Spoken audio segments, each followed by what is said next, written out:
কি অবস্থা সবার ভাই সকল কেমন আছেন? আশা করছি খুবই ভালো আছেন। তো আজকে একটা ভিডিও নিয়ে আপনাদের সামনে হাজির হয়ে গেলাম। আসলে ভিডিওগুলা খুব আহামরি না, বাট তারপরেও একটু দেওয়ার চেষ্টা করি। আর মাঝখানে অনেক গ্যাপ হয়ে গেছে কারণ আমি একটু অসুস্থ ছিলাম। আর অসুস্থ থাকার কারণে হচ্ছে ভিডিও দিতে পারি নাই। তো এখন একটু সুস্থ আছি যার কারণে ভিডিও দেওয়ার একটা অপচেষ্টা করছি। এই হচ্ছে ব্যাপার-স্যাপার। তো এনিওয়েজ তো আমি আজকে একটা ভিডিও নিয়ে আসছি। খুবই ইম্পোর্টেন্ট কিছু আ বিষয় নিয়ে আলোচনা করব আসলে। কারণ অনেকে দেখলাম যে খুব ডেসপারেট হয়ে আছে ফরেক্সে, তাদের প্রফিট-টফিট খুব একটা নাই আর অনেক লসে আছে।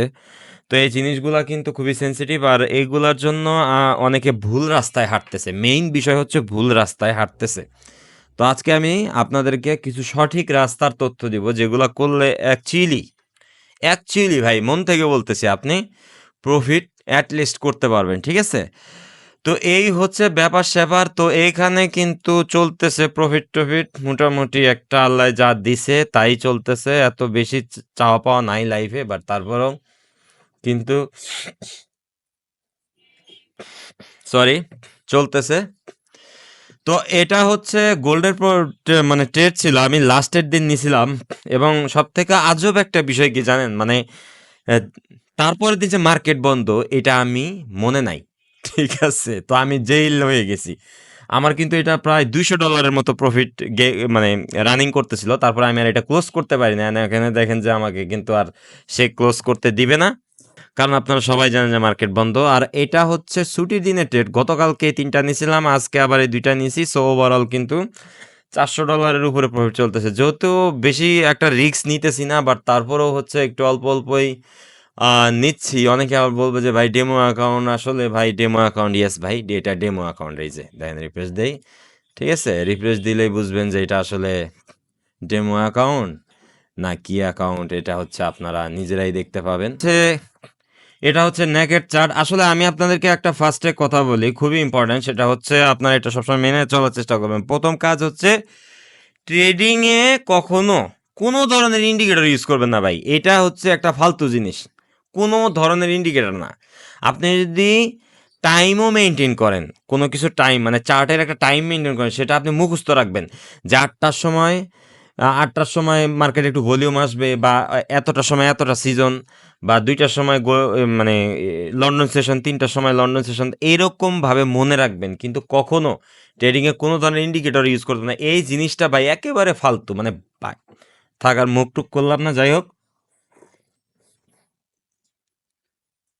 এরপরের কথা হচ্ছে আমাদের বেশিরভাগ আমি তো কখনোই বাইনারি ট্রেডার ছিলাম না, কোনোদিন বাইনারি ট্রেড করি নাই। আর হচ্ছে আপনাদের মধ্যে যারা বাইনারি ট্রেডার আছেন বা যারা হচ্ছে বাইনারি ট্রেড থেকে ফরেক্সে আসছেন, আপনাদের কিন্তু সবথেকে বড় সমস্যা যেটা, সেটা হচ্ছে আপনারা চান যে 5 মিনিটের ক্যান্ডেলে 100-200 ডলার প্রফিট করবেন। ঠিক আছে? এটা হচ্ছে আপনাদের চাওয়া পাওয়া। কিন্তু এটা আসলে একটা মানে কি বলবো, গ্যাম্বলারের মতো কথাবার্তা। এটা কখনো করবেন না আপনারা।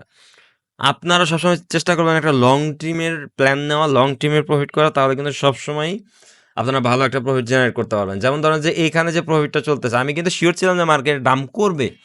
বিটকয়েনের মার্কেট এটা হালকা একটু ডাম্প করবে, যতটুকু করার করবে। আমি কিন্তু এখনও হোল্ড করে বসে আছি, ক্লোজ করি নাই এখনও। ঠিক আছে? এটা কোন পর্যন্ত যাবে সেটা আমি জানি।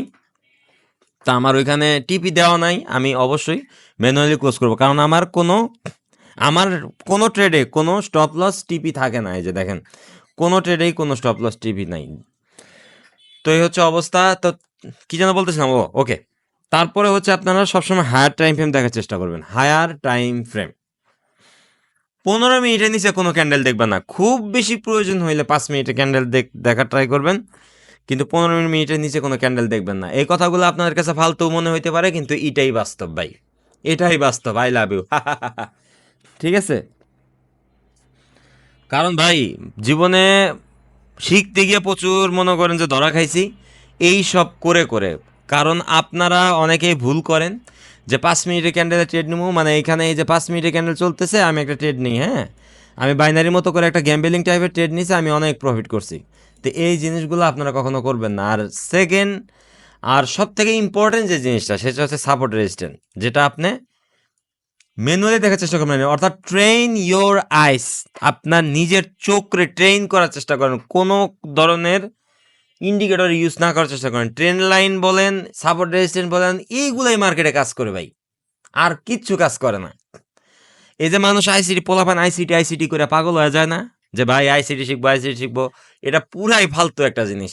ফালতু আমি বলবো না, কারণ এটার প্রত্যেকটা স্ট্র্যাটেজির ভাই কিছু কার্যকারিতা আছে। যেমন একটা স্ট্র্যাটেজি যদি আপনি করেন, ইটস লাইকলি 20% বা 30% কাজ করে, আর বাকি 50% কিন্তু হুদা, মানে যে স্ট্র্যাটেজিটা ক্রিয়েট করছে সে একটা বড় অ্যামাউন্টের টাকা ইনকাম করে এই স্ট্র্যাটেজি থেকে, কোর্স সেল করে বা ওই যে ইউটিউব থেকে। কিন্তু আসলে আপনি যদি এটা নিজে করতে যান, অথবা আইসিটি, যেমন ধরেন আইসিটি, আইসিটির কথাই বলি আমি, আইসিটি নিয়ে আজকে একটা সত্য কথা বলি, সেটা হচ্ছে আইসিটি কই কাজ করে এইটাই পোলাপান জানে না। অথচ আইসিটি শিখে বসে আছে এশিয়ানরা, তারা আইসিটি ট্রেড করে। আইসিটি কিসের জন্য সে ক্রিয়েট করছে এই কনসেপ্টটা, তার নিজস্ব, মানে সে হচ্ছে আমেরিকান, সে ইউএস স্টক মার্কেট ট্রেড করে। আপনি আইসিটির ইউএস স্টক মার্কেট দেখেন, সেটা খুবই ভালো কাজ করে। কিন্তু আপনি যদি আইসিটি কনসেপ্ট গোল্ডে খাটাইতে যান, আপনি দেখবেন খালি লস আর লস। ঠিক আছে? তো এই বেসিক জিনিসটা আপনাকে বুঝতে হবে, যে কোন জিনিসটা কোন জায়গায় কাজ করে, সেইটা প্রপারলি আগাইতে হবে। গোল্ডে কারা সব থেকে ভালো করতেছে? এশিয়ানরা ভালো করতেছে। কারা ভালো করতেছে? মালয়েশিয়ান, ইন্দোনেশিয়ান, থাইল্যান্ড, তারপর বাংলাদেশ। আমরাই সব থেকে ভালো ট্রেড করি গোল্ডে। ঠিক আছে? আমাদের জন্য গোল্ড। আমরা এশিয়ানদেরা, আমাদের জন্য গোল্ড। ফরেক্স ট্রেড করলে আপনি কারেন্সি পেয়ারে ট্রেড করেন, সেখানেও আইসিটি খাটাতে যান। কিন্তু এই সব আপনারা ভাই করেন না। ঠিক আছে? আপনারা বেসিকটা কাজে লাগান।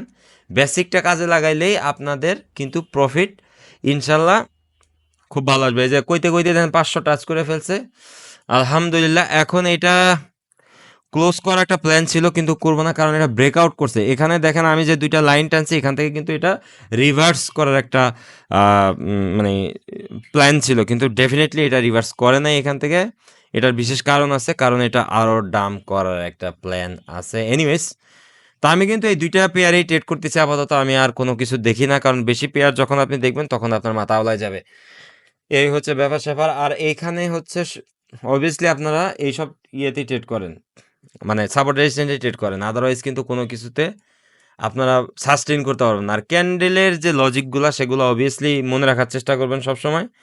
দেখেন সিম্পল, আমি 1 ঘন্টার ক্যান্ডেল দেখছিলাম, এই জায়গাতে কি হয়েছে, এই জায়গায় একটা সাপোর্টের মতো আছে, আমি এখানে একটা লাইন টানছিলাম। ঠিক আছে? দেখেন এখানে কিন্তু একটা এসএনআর এর মতো আছে। ঠিক আছে? এখন এই এসএনআর কি হয়েছে, এই এসএনআরটা ব্রেকআউট করছে। সিম্পল ভাই, ব্রেকআউট করছে, আমি ট্রেড নিয়েছি। অথচ আইসিটিতে আজকে কোনো সেট আপই নাই। আপনি আমার দেখান যে আইসিটিতে একটা কী সেট আপ আছে? আজকে কোনো সেট আপই নাই। আর আইসিটিতে তো মানে এই কি বলে, ছুটির দিনে তো কোনো ট্রেডই নাই, তাইলে লাভ আছে? আপনি বসে কেন থাকবেন? আপনি ট্রেডার, আপনি প্রতিদিন ট্রেড করবেন। অপরচুনিটি যেখানে আছে সেখানেই নেবেন। একটা নির্দিষ্ট টার্গেট থাকবে, টার্গেট ফিল হবে, বাস চলে আসবেন মার্কেট থেকে, দ্যাটস ইট। এখানে তো এত প্যানিক নেওয়ার কিছু নাই, বা এত মানে ওভার থিঙ্কিং করারও কিছু নাই। মানুষের লাইফ আছে, মানুষের নিজের হেলথ ঠিক রাখতে হবে। সারাদিন চার্টের সামনে বসে বসে, এই যে আমি যেমন অসুস্থ হয়ে গেছিলাম, এসব আর করবেন না। ঠিক আছে? এসব না করে সবাই এই যে এইসব কনসেপ্টে ট্রেড করতে থাকেন। আমি কিন্তু আজকে কোনো মানে স্ট্র্যাটেজি নিয়ে খুব একটা কিছু বললাম এরকম না, বাট এইসব স্ট্র্যাটেজি কিন্তু সবই মনে করেন যে একটা কিন্তু আপনাদের এই মার্কেটে যেটা সব থেকে সবাই করে, ওই জিনিসটাই আপনাকে করতে হবে। আইসিটি কয়জনে ট্রেড করে ভাই বলেন? একটা মার্কেটে এই যে আমি বললাম যে সাপোর্ট রেজিস্ট্যান্স বা লিকুইডিটি কনসেপ্ট, যেটাই বলেন, এগুলা মার্কেটের 70% কনসেপ্ট, মানুষ এগুলো দিয়ে ট্রেড করে।